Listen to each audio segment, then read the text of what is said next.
Hallelujah. पिता परमेश्वर खुदावंद का धन्यवाद।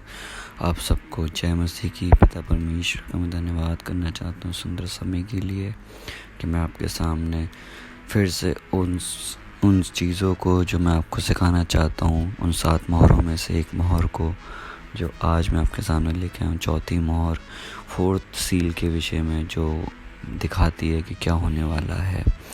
तो आज हम उस चौथी मोहर के विषय में सीखेंगे कि वो हमें क्या सिखाती है, कि उस टाइम पे क्या होगा जब चौथी मोहर को प्रभु यीशु मसीह खोलेंगे। तो हम प्रकाशित वाक्य 6 का 7 पढ़ेंगे आज, और इसमें देखते हैं क्या लिखा है। यहाँ लिखा है 6 का 7 प्रकाशित वाक्य में, जब उसने चौथी मोहर खोली तो मैंने चौथे प्राणी का शब्द ये कहते सुना, आ। मैंने दृष्टि की और देखा, एक पीला सा घोड़ा है और उसके सवार का नाम मृत्यु है। फिर लिखा है आगे, और अधोलोक उसके पीछे पीछे है, और उन्हें पृथ्वी की 1/4 पर यह अधिकार दिया गया कि तलवार, अकाल, मरी, पृथ्वी के वन पशु के द्वारा लोगों को मार डाले।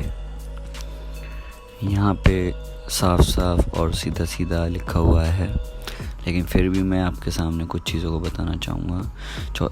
जिसमें 8वीं आयत दिखाती है, जब यूहन्ना दृष्टि की तो चौथे प्राणी ने उनसे कहा, आ मैं तो ये दिखाता हूँ। तो उन्होंने दृष्टि की और देखा कि एक पीला घोड़ा है जिसके ऊपर सवार जो उसका नाम मृत्यु है।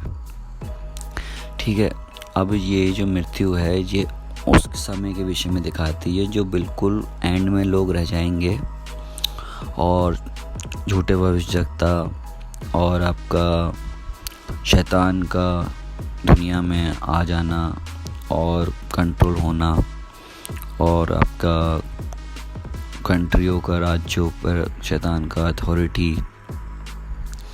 तो उस समय जो लोग बिल्कुल अपने ऊपर मोहर लगवा लेंगे, मोहर जाने की जो स्टैम्प होगी वो लगाई जाएगी, और एक तरीके से जो वो लोग रह जाएंगे बिल्कुल ही रैप्चर के बाद के काफ़ी टाइम कुछ चीज़ें चलती रहेंगी। उसके विषय में काफ़ी आगे के विषय में दिखाती है। तो खुदा की ओर से कि पीला घोड़ा जो आएगा उसका नाम मृत्यु है, और अधोलोक उसके पीछे पीछे है, यानी कि इन लोगों का मरना तय है, और डायरेक्ट इनके ये मरते जाएंगे और अधोलोक में जाते जाएंगे।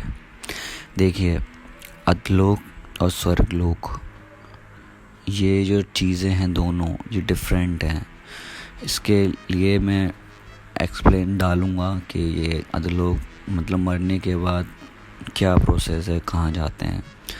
तो ये अधोलोक जो दिखाया गया है, जो बिलीव नहीं करते प्रभु यीशु पे, उनकी जगह अधोलोक में है। इसलिए लिखा उसके पीछे पीछे जाने की, उनके मरने के बाद वो सीधे सीधे अधोलोक में जाएंगे। और उन्हें पृथ्वी की 1/4 पर यह अधिकार दिया गया कि तलवार, मतलब पृथ्वी के 1/4 यानी कि 4th पार्ट मतलब कुछ जगहों पर ये लिखा हुआ है उनको अधिकार दिया गया कि जाके पृथ्वी पर तलवार और अकाल और मरी और पृथ्वी के वन पशु के द्वारा लोगों को मार डाले।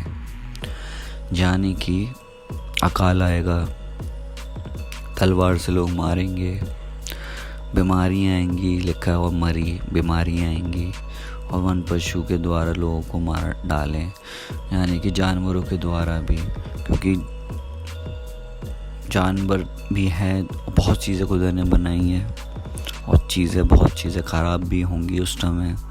तो लोगों की जो मृत्यु के विषय में लिखा है कि लोग जानवर तक उन्हें खाएंगे, मरी होगी, जानवर भी खा रहे हैं, एक दूसरे को मार रहे हैं। तो बहुत ही खतरनाक समय होगा, अकाल पड़ेगा, कहीं पे खाना होगा, खाना कहीं पे नहीं होगा, पीने को पानी कहीं पे होगा, कहीं पे नहीं होगा। तो ये चीज़ें पढ़ने में बहुत ईजी सी लगती हैं, लेकिन असल में ये बहुत चीज़ें टफ होने वाली हैं। और ये जो 4 चीज़ें लिखी हैं ना इसमें, तलवार, अकाल, मरी, चौथा लिखा है कि जानवर लोगों को मारेंगे, मार डालेंगे। तो जानवर भी इंसान को खाए जाएंगे।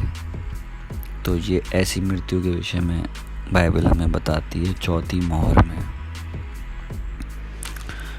कैसा समय होगा, वो कितना खतरनाक टाइम उस समय होगा।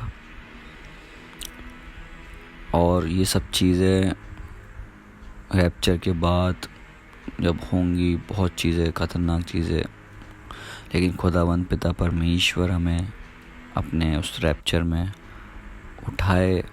और हमारी प्रार्थना है कि रैप्चर तो अलग, चलिए ठीक है, होना है, लेकिन हमें उससे पहले हम खुदा में बने रहें।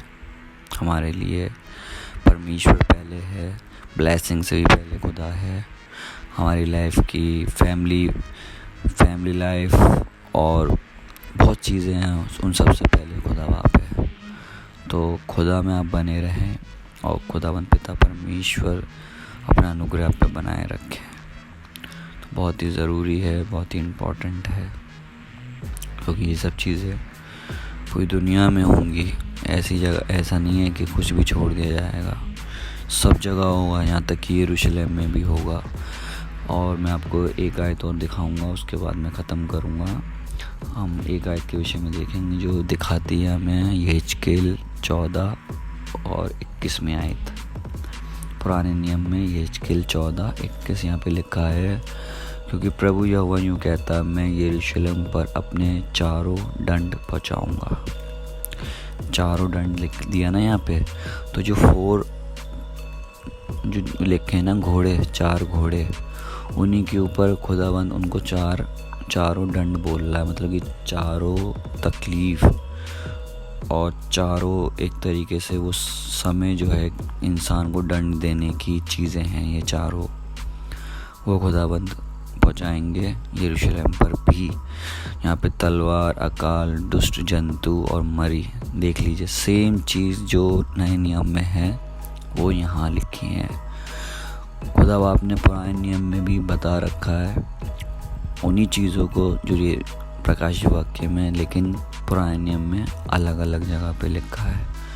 लेकिन खुदावंद ने पहले भी ये प्रकाशित वाक्य खुदा ने जिक्र कर रखा है, लेकिन नए नियम में यीशु मसीह के बाद यूहन्ना के ज़रिए एक हमें और इजी करने के लिए एक बुक दी गई ताकि हम उसको और अच्छे से समझ सकें।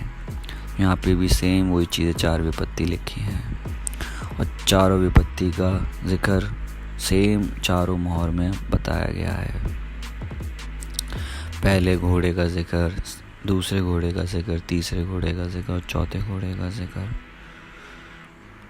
और चारों मोहर, जिसमें चौथी मोहर में जो मरी, अकाल, तलवार, जंतुओं का मारना, जंतु मारे देंगे। फिर इसमें लिखा जिसने मनुष्य पशु सब उसमें नष्ट हों। तो इंसान के लिए बहुत सी चीज़ें टफ होने वाली हैं और हमें वचन दिखाता है कि यरूशलेम के ऊपर भी होगा, उसके अलावा यरूशलेम के अलावा पूरी दुनिया में ही होनी है, क्योंकि बहुत सी चीज़ें ऐसी हैं जो यरूशलेम से जुड़ी, बहुत सारी चीज़ें यरूशलेम से जुड़ी हैं, लेकिन कुछ चीज़ें ऐसी रॉन्ग हैं जो यरूशलेम में भी क्या होगा। बहुत ही टफ चीज़ें हैं, बोलना नहीं मांग रहा हूँ आपके सामने, लेकिन खुदावंद जब मुझे सिखाएगा तो मैं खुल के भी बताऊँगा आपको। तो पिता का धन्यवाद करता हूँ कि इस मोहर के विषय में खुदा ने हमें सिखाया, और पिता परमेश्वर का धन्यवाद करता हूँ। खुदावंद आपको बरकत दे, आपको आशीष दे, आपको अपने अनुग्रह में बनाए रखे। खुदावंद इकलौते पुत्र प्रभु यीशु के नाम में, आमीन।